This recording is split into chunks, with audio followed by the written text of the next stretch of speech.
This is a Film Stories original podcast.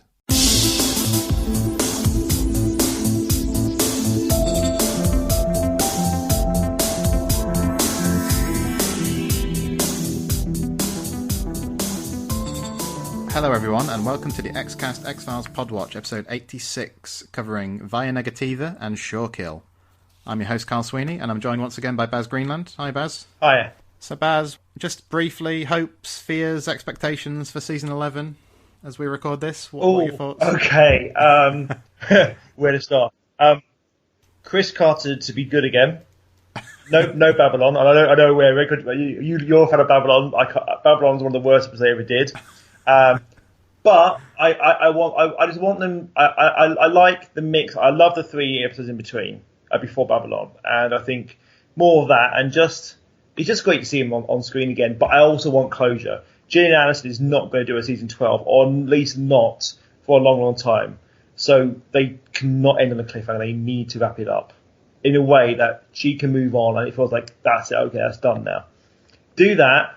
Then you get a mix of comedy and horror and everything else, and I'll be happy. I'm cautiously optimistic. I think 10 episodes is a reasonable amount to have a good mix. And that's the trouble. I think, though it was nice, I kind of liked it. It wasn't just mythology. It was a nice mix of the different various styles of the X-Files. I think because it was only 6 episodes, though, it hadn't really got going yet, and it was over. Yeah. Yeah, to the point where I was watching my wife, and my wife didn't, I hadn't told her there was only 6 episodes. So when she got to the end, it was like, and that's it. And she went, "What?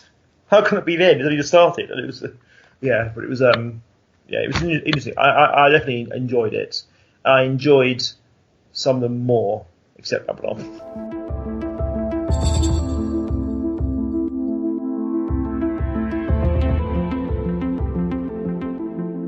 Anyway. The order of business today is Via Negativa and Surekill. So Via Negativa is episode 7 of season 8. It first aired in December of 2000. It was written by Frank Spotnitz and directed by Tony Warmby. And this is the episode in which Doggett and Skinner work together to investigate a cult leader who kills his victims in their sleep. So Baz, did this one originally make your list for the digital fix? Did you rewatch this one? It did. I was going to watch this one, but I found I had too many episodes to watch, and I cut it, and I wish I hadn't. Because it's been quite good. I really, really enjoyed this one. Yeah. I mean, I had seen it once before, a few years back, but I didn't remember much of it, and I was pleasantly surprised at how good it was, actually. It's not the best of the season, but it's a really good, strong episode. Well, I don't know. This is tied for me with Roadrunners, I think, for my favourite of the season. I think it's an excellent episode. So let's drill down into a couple of aspects of it. So, last time out, we talked about Red Rum, and I said that, Gillian Anderson wasn't there much because she'd negotiated a reduced workload for season 8. And this is episode 7, and this is another episode in which Scully is largely absent. She does have a few scenes, but she's not around much. And the reason given is that she's having some kind of tests to do with her pregnancy, I think, isn't it? It doesn't really make it clear, but that's what it alludes to, certainly. Yeah, it's alluded to, but it's not spelled out. But what that means is we get this pairing of Doggett and Skinner, doesn't it? And Skinner's much more open now after his experience in the forest in Requiem. And he's sort of playing the believer to Doggett's skeptic, and I don't know, I think the combination of the two of them, the two actors, work together quite nicely. It's a nice pairing. I think like this, and also they do it again in The Gift as well, and I think they are a quite good team. Again, we talked about briefly about season 11 there. That's another thing that Skinner was so utterly wasted in season 11, season 10, sorry, not season 11, but also after all this character journey in season 8, when he's now a believer, that was completely swept under the rug when he came back. But that's kind of a side thing, I guess. But it is nice to see him here to kind of starting to believe in a kind of, I think, probably quite a natural way. He's been dismissive. He's been the kind of antagonist of Mulder and Scully, then the ally, then kind of been forced to do shady things for cigarette smoking man. And he's never really had the chance to quite step into the limelight, and this is kind of his chance. And it's nice. It's really good to see because, again, Mitch Pileggi and Rob Patrick are really good together on screen, and it's a really interesting pairing. I think maybe pairing this straight after Red Rum, where again there's very little Scully, particularly if you're trying to assure fans that it's still the X-Files. Maybe they could have swapped this for Surekill and had more Scully in for an episode, then less again, because you get 2 weeks in a row where Gillian Anderson's barely in the show, so that may have turned some fans off. But that aside, it's a really good. Yeah, that's a good point, actually, because by doing that, you'd have ensured that Surekill and Salvage didn't air back-to-back. They're probably the 2 weakest episodes of the season, in my view. So you would have split up a bit of the tedium there. In addition to Doggett and Skinner, you get the first scene together of Doggett and the Lone Gunman as well, and that's quite a nice little aside as well, isn't it? Yeah, that's really fun, actually. They're bumbling around the X-Files office. It's quite fun.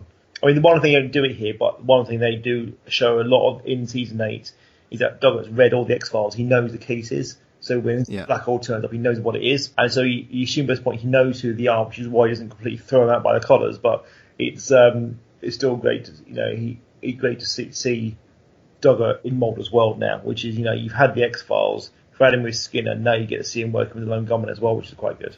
Yeah, I always liked it in the early years of the series, whenever they would have to go through the files to find some obscure reference or something. So like you say, the fact that Doggett is, the whole thing is that he's so well prepared and he does the legwork and stuff. And I really like that aspect of things. That plays into episodes like Roadrunners, I suppose, where he has to look stuff up, doesn't he? And it recurs through the first part of the season, doesn't it? Like you say, that he's read it all.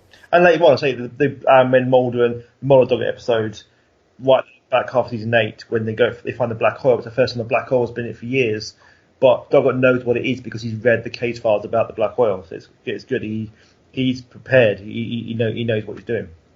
Whether he believes it is a different matter. The Doggett-Skinner pairing reappears again in The Gift, and that's another episode written by Frank Spotnitz. And he did a few good episodes in Season 8, actually. It seemed to me like, he's co-credited on a lot of the mythology stuff with Carter. Yeah. He did this. He did The Gift, I think it's quite a good episode. He wrote and directed Alone, and I think Medusa is one of his as well. So yeah, I like all of those, yeah. Yeah, I think this is a particularly good one. I think Spotnitz really held the fort in a lot of ways in this season. Okay, so in the main, or the climax of the episode, really, you've got this long dream sequence that Doggett's having, where he's not sure if he's asleep or he's awake.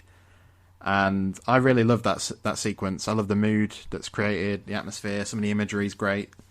I mean, at the moment, I know you and I are both watching the new series of Twin Peaks, so we're thinking a lot about David Lynch, but that sequence is Lynchian in a couple of ways, isn't it? There's one moment where I think it sounds like Doggett's doing the kind of backwards talking that's a bit of a hallmark of Twin Peaks from the Red Room, and then you've got the strong use of the colour blue, which appears in a lot of Lynch's films.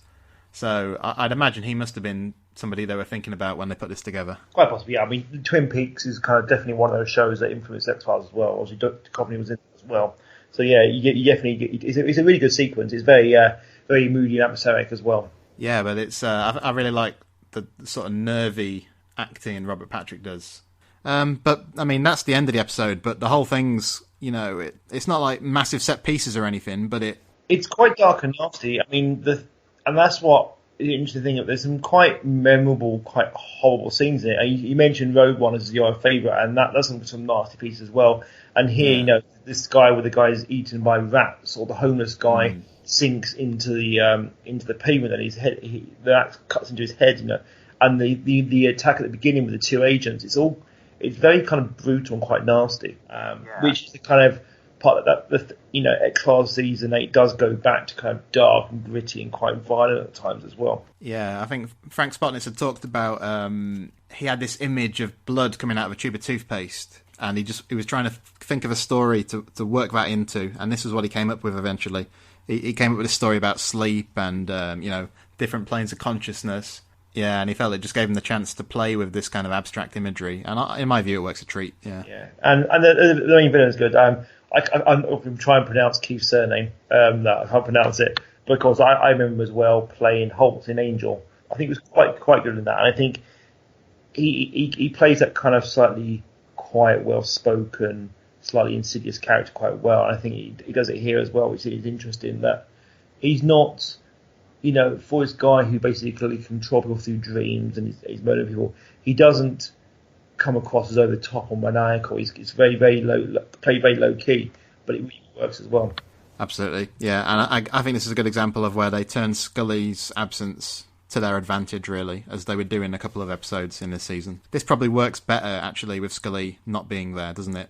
than it would have the same case if she'd have been around. Like The Gift, it gives Douglas something to really get his teeth into without the shadow of Mulder or Scully, I think, there as well. So, yeah, it's definitely a good episode for him. All right, so it sounds like thumbs up from both of us to via Negativa. So any fans deciding on which episodes to skip on a rewatch, I think we'd advise to not skip this one, yeah? We could definitely watch it.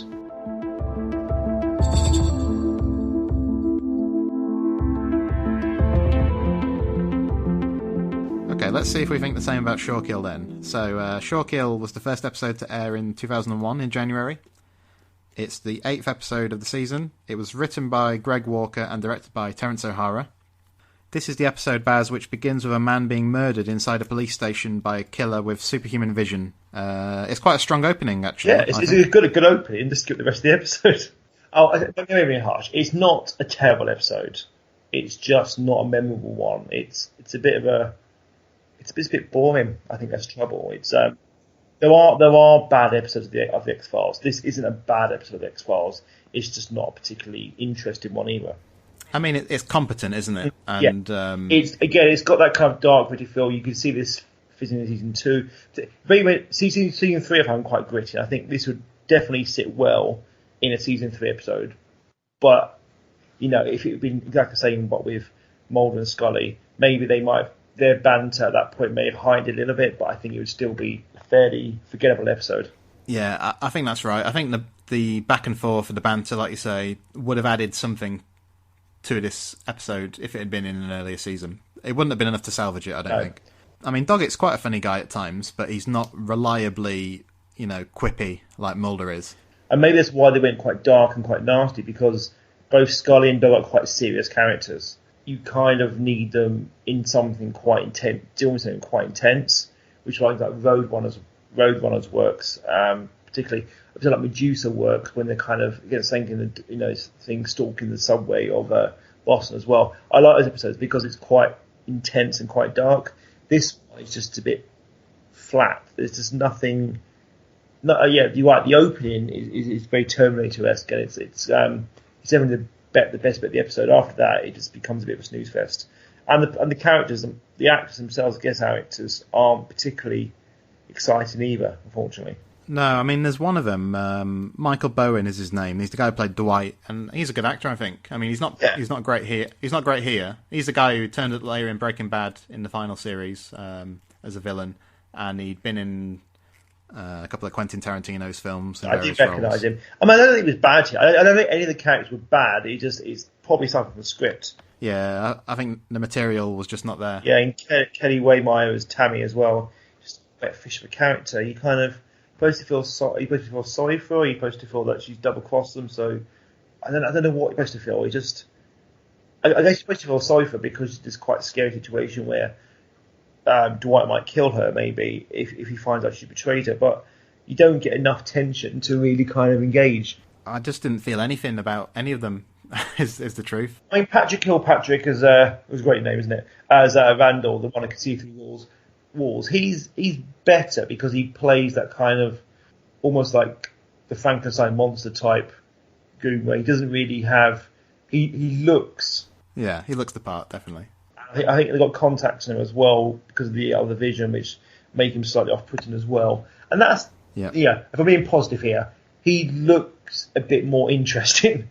But as a character, because of what he can do, it's a little bit like when he's watching Tammy through the apartment wall when she's getting dressed in the bathroom. It's quite bit creepy, and you kind of it's a bit more interesting, but there's not enough to certainly salvage the episode.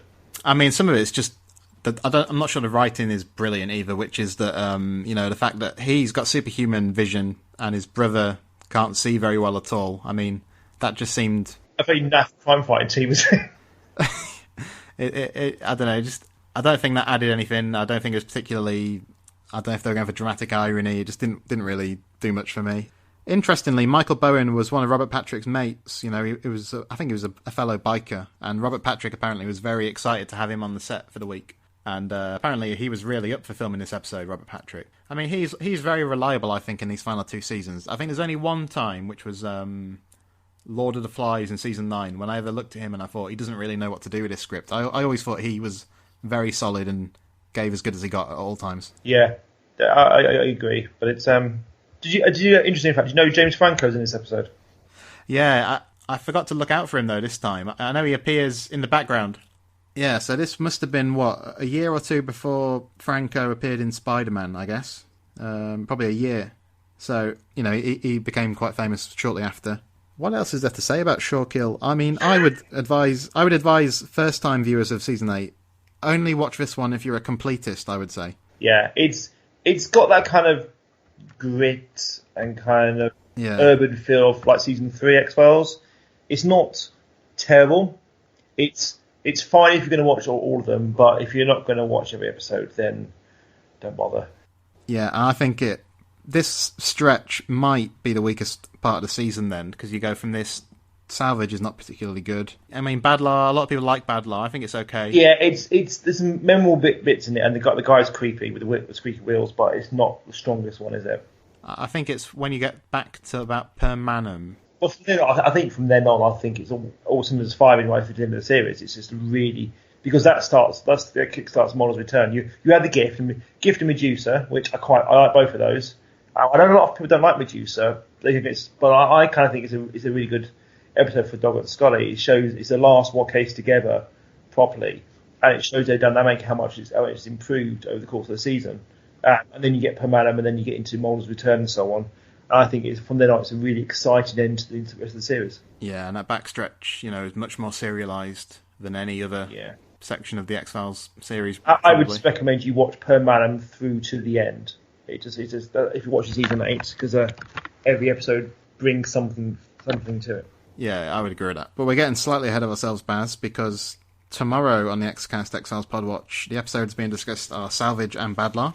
So my thanks to you, Baz Greenland, and listeners. In the meantime, if you find us on Twitter at the X_cast, we'll be posting any news about the new series as we find it. We're on Facebook too. If you type in Xcast, you should find X-Files Basement, the Xcast podcast fan group, and we'd love for you to come and join in the discussion there.